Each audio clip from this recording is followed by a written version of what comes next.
my I guess my rational take. At the end of the day, I know it's one loss. One of the things that we've been hearing, or I saw on Twitter, one of the things that is being talked about, of course, is the firing of coordinators. And some people, I see saying that, but the thing about it is it's not one of those instances where it's it's not one of those things where people are getting on you for criticizing or analyzing what happened. It's more so calling for midseason firings right now that probably aren't going to happen is just kind of counterproductive. So, but going by what we saw on the field, a lot of the things that I talked about issue wise in terms of the play calling came to fruition today. I did the video where I broke down the Rutgers game, kind of drive by drive, and what happened there, and what I noticed, and play by play in those drives. And if you watched it, what I noticed was anything that we're doing laterally um, killed our drives. Anything we're doing laterally killed our drives, and we continue to do that today. And we can see everything to the outside is just complete drive killers. Um, we start getting things to the outside; those things aren't successful. So then those teams are then able to kind of narrow in that defense. They don't have to really worry about extra guys out there or anything like that. They're able to kind of lock in and focus on the middle of the field. And if you can't stretch the field side to side, you can't really keep a defense on his heels. And that's what we saw a lot of in this game. Is just Nebraska's defense being constantly on their heels, constantly behind the sticks. And a lot of flack, of course, is going to Raiola, but I can show you, like, or I can tell you too, and show you when watching the film. There's a lot of things that are being done that are not putting Raiola in a situation to succeed. There's situations where we're running just deep routes, just a bunch of deep routes and no checkdowns. We did a couple of those things early on in some of those drives where we had the quick out route to Fedoni. He was able to go up and snag it. Um, the run game, it's something that even though it may not be working, that we still need to go to it frequently.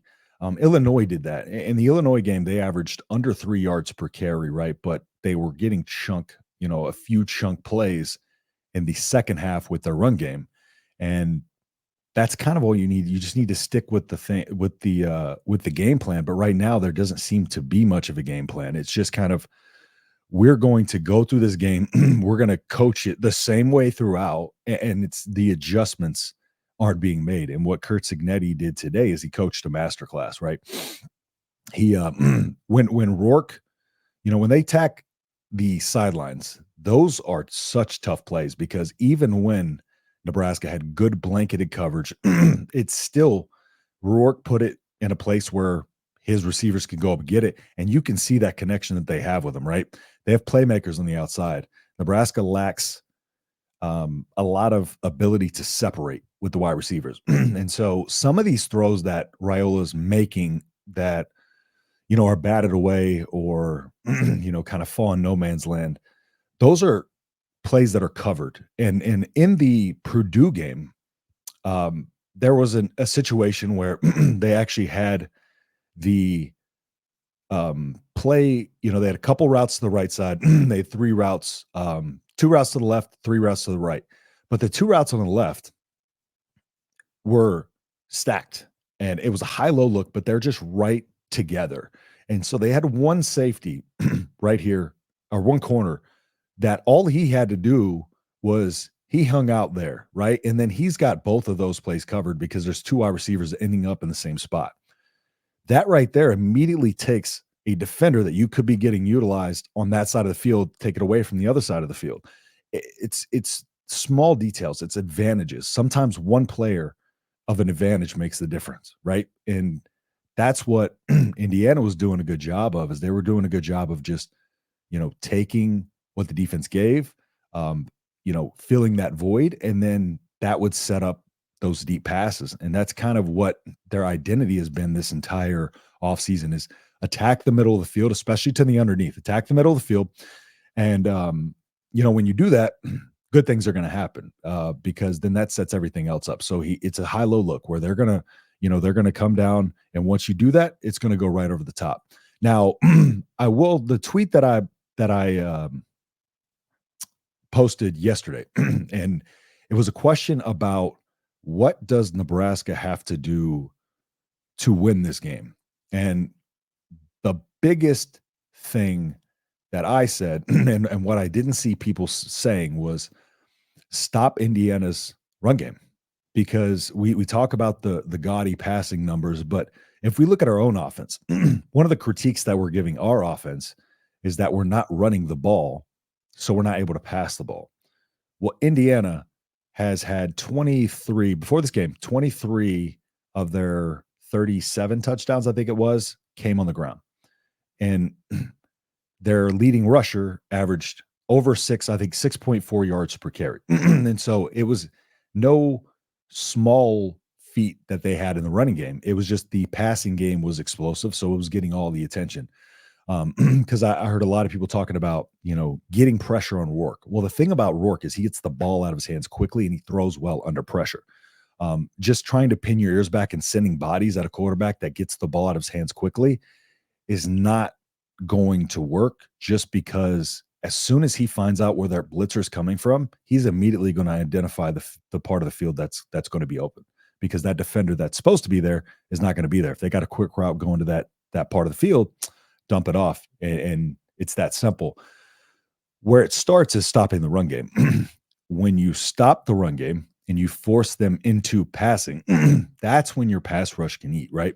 Because at that point, you're getting the run stop with your defense, and that's going to bring them out of that. And then you can kind of pin your ears back a little bit more, and then you can go after the quarterback in obvious passing situations. But when Indiana came out and immediately started running the ball, that was where I felt like this could end badly. This could end poorly, because they just came out and they were just running the ball at will in that first drive. And also early in the game, and I'll have to see why this is the case, but there was a ton of cushion on those wide receivers. And I mean, I'm talking 10 yards off by the time they were making the catch.